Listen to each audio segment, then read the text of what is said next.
Pleased to be joined now by Jihin Radzuan, one of the best fighters outside of Malaysia from One Championship. Back in action, you're taking on Bi Nguyen very soon in Singapore. Really excited for that one.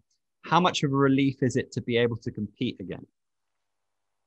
Oh, well, I'm very grateful to compete again because of the pandemic, right? So not everybody have that opportunity to fight. So I'm very, very grateful to be back in the ring, in the circle.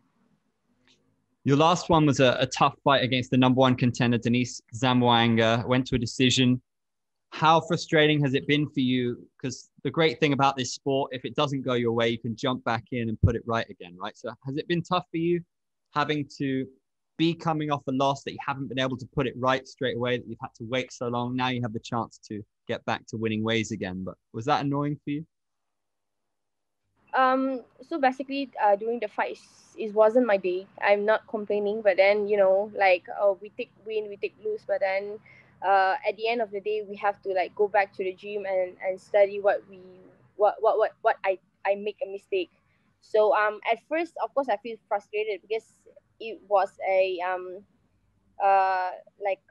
it's not to say easy opener, how to say, like it's quite easy bout for me, but then just wasn't my day. So yeah. Given your talent, you should be looking at the title one day, right? So when Angela and Denise were having this back and forth, was it quite intriguing for you? Were you kind of keeping an eye on that whole debate and wondering how it's going to turn out? In the end, we know how it turned out. Angela's going to be keeping her belt, atomweight tournament. But what was your take on that whole situation when those two were exchanging viewpoints? Basically for me, like, to be honest, I'm on Angela's side.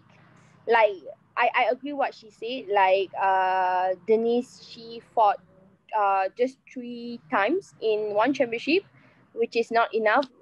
She fought May Yamaguchi once, and then there's another one girl like debut fight, and then one is me. Like, I think she have to get more fights to prove that she deserves the belt. Yeah. But like, I'm pretty impressed with Denise, with her confidence to call out Angela. Do you see her as a future champion? Do you think she has that in her locker, Denise? um like, things you cannot predict, but then for now I still on Angela's side. And how about this atomweight Grand Prix? Everyone is very excited about it. We haven't really had like a double confirmation of details, but on paper, it's so exciting for the division because it's such a talented division, and a lot of you guys are under 25, so you're only getting better all the time. There's a lot of really exciting young talented martial artists right now. Do you get the sense that this matchup with B is almost like an audition to seal your place in the Grand Prix? Do you get that sense a little bit? Of course, like, we have five athletes in the division, in the rank, and then we still does know another three. So I guess this bout will be, one of us might be in the Grand Prix. So just, you know, I'm hopefully that I can get inside the Grand Prix. Having been out for so long, do you feel kind of more hungry than ever to make a big statement, to kind of have a big performance now? Of course, like, as a fighter, as an athlete, like, you cannot stay too long, out from the ring or circle. So I'm very excited, and I'm very nervous as well because I think it was last year since my last bout. So like, I think this is going to be a very exciting fight.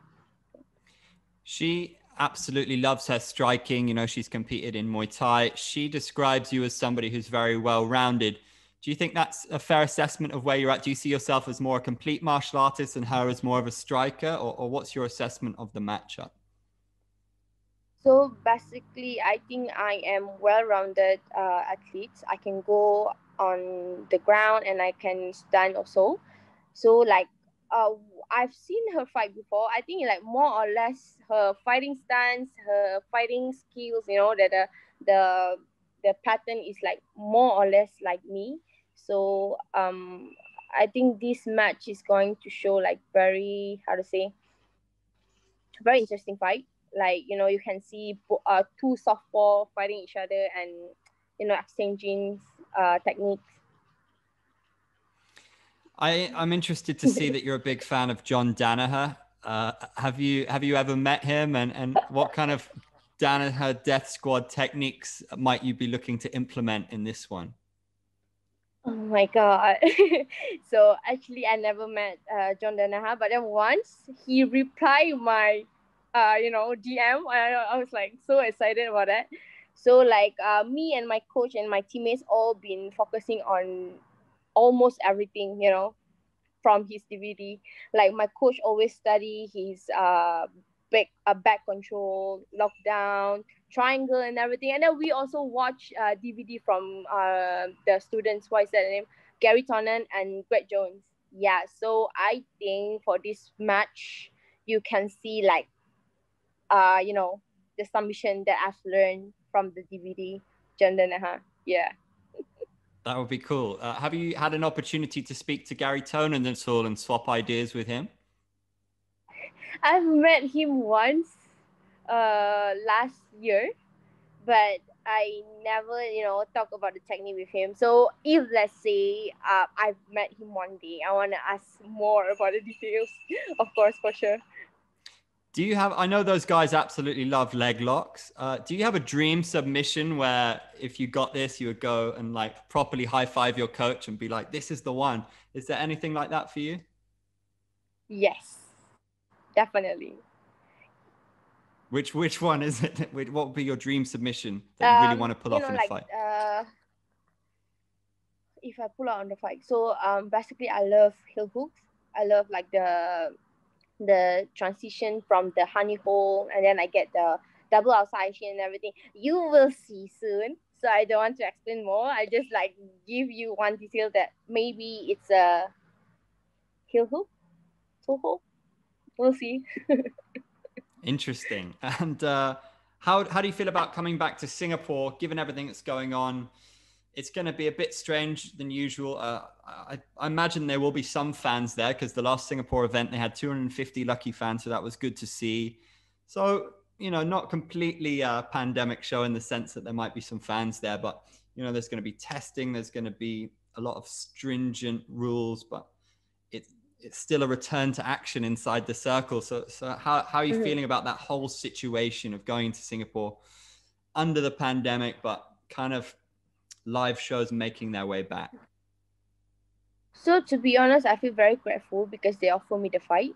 Like not every like I mentioned just now, not everyone has this opportunity to fight again. So during pandemic, I think we cannot like complain too much because it's hard time for everyone. So like for me so far, I'm everything is smooth.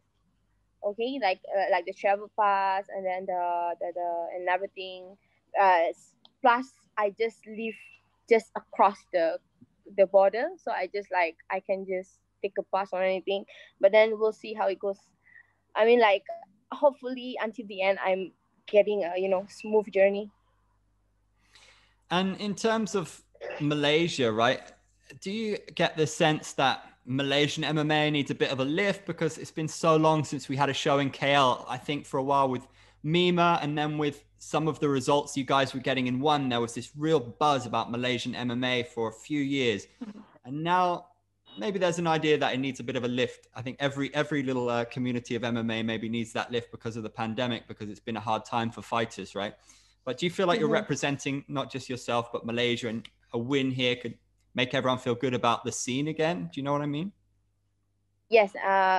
So basically, like you said just now, like MMA scene in Malaysia is like very, very, very, low. And then like we don't have many organization except Ultimate Beatdown, the oldest one, which is our from our gym also. So like for this fight, like as you know, like the previous fight, there's some Malaysian went to fight and, you know, take a loss. So I think that I might be the first win in this year. So Fingers crossed. Fingers crossed. I'll be interested to yeah. see if you call your shot on the microphone. Is that your style or not? To just be like, right, Chatri, I want a place in that Grand Prix. Do you think you'd do that? So basically, actually, like, if I follow my coach plan, so maybe I will do that. But then I'm like shy type of person, so maybe I will just like personally talk to him. But then we'll see how it goes. Like, if I take the win, I might say it. I can't wait to see you back in there, Jihin. Thanks so much for your time. Thank you.